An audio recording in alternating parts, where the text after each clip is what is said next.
강의는 접시입니다. 즉 되돌아오기입니다. 짧게 치는 플레이트 시스템인데요. 우리 시청자분들한테 매우 큰 힘이 될 것이라고 생각하고 있습니다. 구독과 좋아요, 알람 설정은 저한테 매우 큰 힘이 됩니다. 감사합니다.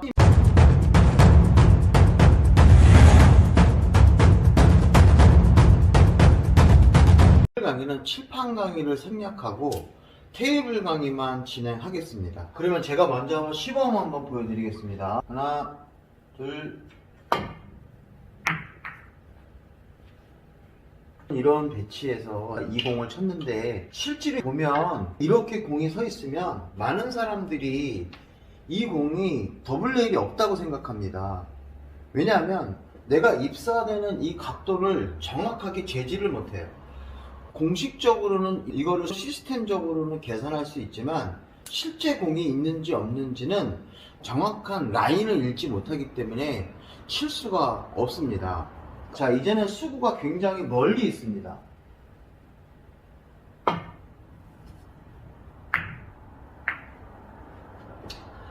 공식대로 치면 아주 쉽게 칠 수가 있는데 오늘 이 부분에 대한 설명을 드리려고 그래요. 이때 가장 많이 쓰는 방법이 바로 뭐냐면 미러법입니다. 미러법이라는 것은 코너에서 제1적구에 떨어져 있는 그 거리만큼 여기에 이미지볼을 하나 그려놓고 그 지점으로 공을 향하게 되면 이 공이 이렇게 맞는다는 게 바로 미러법입니다. 그럴 때 이 미러법은 어떤 경우에 잘 맞냐 하면 수구가 제1적구의 일자 라인에서 공 한 개 위, 그 다음에 이 아랫부분에서는 미러법이 상당히 잘 적용이 됩니다. 시범을 한번 보여드리면,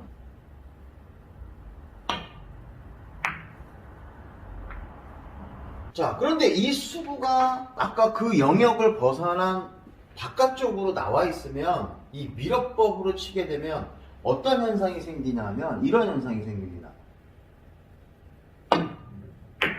이렇게 공이 두껍게 맞아요. 공을 조금 앞쪽으로 쳐야 되잖아요. 이걸 감각적으로 칠 수도 있지만 이 영역 어디에 있어도 이 공을 칠 수 있는 그런 그 규칙을 한번 여러분들한테 설명드리고 싶어서 그래요.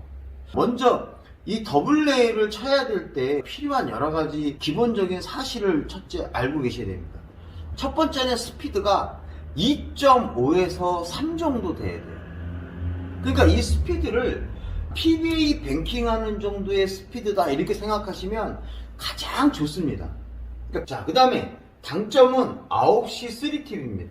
물론 상황에 따라서 9시 2팁으로 치셔도 돼요. 저는 옛날 3팁을 주고 치거든요. 자, 그 다음에 스트로크는 간결한 팔로우 샷이에요. 즉 큐를 가볍게 잡고 부드럽게 치는 팔로우 샷으로 치는 게 가장 안정되고요. 이 팔로우 샷을 치실 때는 큐의 깊이를 길게 들어가는 것이 아니라 공 2개 정도 깊이의 팔로우를 해주시는 게 가장 안정됩니다. 회전을 먹이려고 큐를 비틀칠 필요 없어요. 회전을 충분히 준 상태에서 치기 때문에 그냥 편안하게 이런 느낌으로 공을 치시면 됩니다. 자, 그러면 요 밑에 있을 때 한번 보여드릴게요. 밑에 있을 때는 그냥 공식대로 치는 게 아니라 그냥 이렇게 미러법으로 여기에 같은 거리에 이렇게 공이 하나 있다고 생각하고 그 지점을 부드럽게 쳐주시면 돼요. 갑니다. 하나, 둘, 셋. 아래로 밑으로 내려왔습니다. 그래도 이거는 미러법으로 치시면 충분히 칩니다. 하나, 둘, 셋. 자, 그런데 내가 이 공을 부드럽게 치면 좀 빠져나올 것 같아요. 보통 이 각도가 코너에서 맞고 일반적으로 치게 되면 이 3포인트 요쪽의 라인으로 오거든요. 근데 내가 이 각도를 보니까 조금 거의 4포인트 라인이에요. 조금 세게 쳐야 돼요. 그럴 때는 원래 쟀던 거기보다는 조금 앞쪽을 치셔야 돼요. 그러니까 포인트 상으로 스피드를 좀 주실 때는 2, 3포인트 앞으로 공을 치시면 거의 대부분이 맞아요. 그러니까 2, 3포인트니까 공 반 개 정도 앞을 보고 강하게 타격을 해주면 칠 수가 있거든요. 그건 자, 이제는 각도가 어떻게 되어 있냐면 아까처럼 덜 꺾여도 되는 이런 각도다. 이건 되게 감각적으로 치셔야지. 이때 팁이 얼마다 이런 거 없어요. 뭐 우리가 원뱅크 구멍 같은 거 또는 걸어치기 같은 거 할 때는 공식도 있지만 일반적인 경우에서는 상당히 감각에 의존해야 돼. 그게 당구를 그래서 결국은 오래 친 사람들이 잘 치는 거죠. 상당히 감각적이에요. 느낌이 있을 뿐입니다. 좀 길게 뽑으려고 그러면 회전을 조금 줄이시면 돼요. 이때 이 스피드는 이런 경우에서는 2.5 밑으로 치셔야 돼요. 스피드를 많이 낮추고 부드럽게 치셔야 됩니다. 상단의 한 팁으로 편하게 치겠습니다.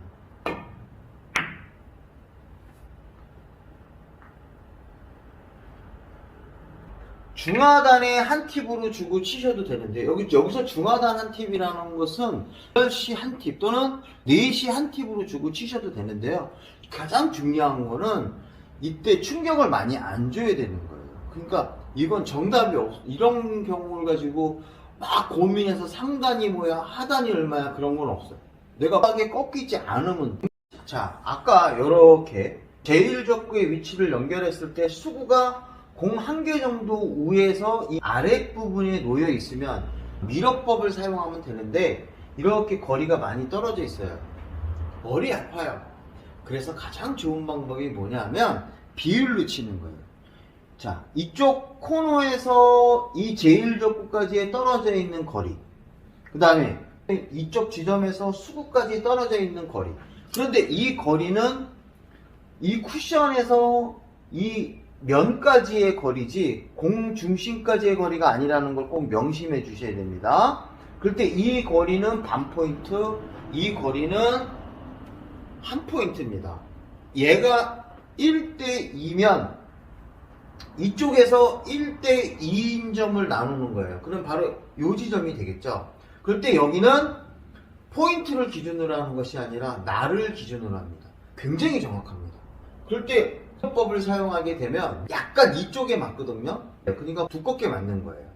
하나, 둘, 셋. 그럴 때 아까 제가 시범 보여드린 거 있잖아요. 그 시범 보인 거를 그대로 쓰면 이 공이 있을까 없을까?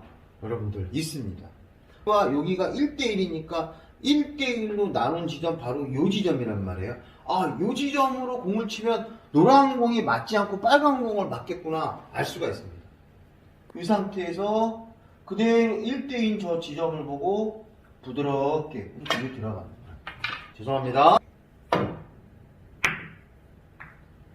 야, 기가 막히죠. 그런데 꼭 이러신 분이 계세요. 제1적구가 코너에서 이렇게 많이 떨어져 있는데 이게 접시가 됩니까 안 됩니까? 있어도 치지 말아야죠. 모든 걸 다 적용시키면 안 되는 거예요. 그러니까 접시라는 것은 여기서부터 요 면까지의 거리가 반 포인트 정도 떨어져 있을 때 이때 접시를 치기 좋은 거예요. 그러니까 이 밑으로 있을 때 접시를 치기 좋은 거예요. 이런 것들을 접시를 쳐야지 이렇게 위로 올라가 있는 거 접시 치면 안 되죠. 그리고 또 이 접시는 수구가 코너에서 2포인트 아래 영역에 있을 때 접시를 치는 게 좋지, 이 영역을 벗어나서 이렇게 있는데 접시를 쳐야 된다? 근데 웬만하면 잘 안 치는 게 좋죠. 그게 바로 무슨 뜻이냐 하면 이쪽에 2포인트라는 것은 이쪽 코너로 가면요 여기랑 마찬가지예요. 여기 이렇게 있는 거랑 마찬가지예요.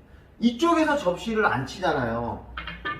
이쪽 밑에 있는 게 좋단 말이에요. 그럼 이 비율이 2대1이잖아요.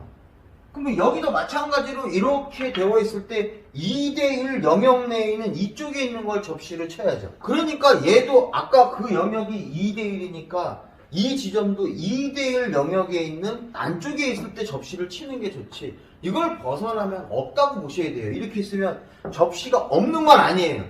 그런데 뭐가 나온다는 거예요? 무리한 스트로크가 나온다. 어떤 영역인지 보일 겁니다. 그러니까 영역을 제한시켜야 돼요. 지금 같은 공은 어떻게 쳐야 될까요? 제1적구는 반 포인트, 얘는 한 포인트입니다. 그러면 1대1로 나눈 지 이 정도가 되겠죠? 자, 하나, 둘, 셋.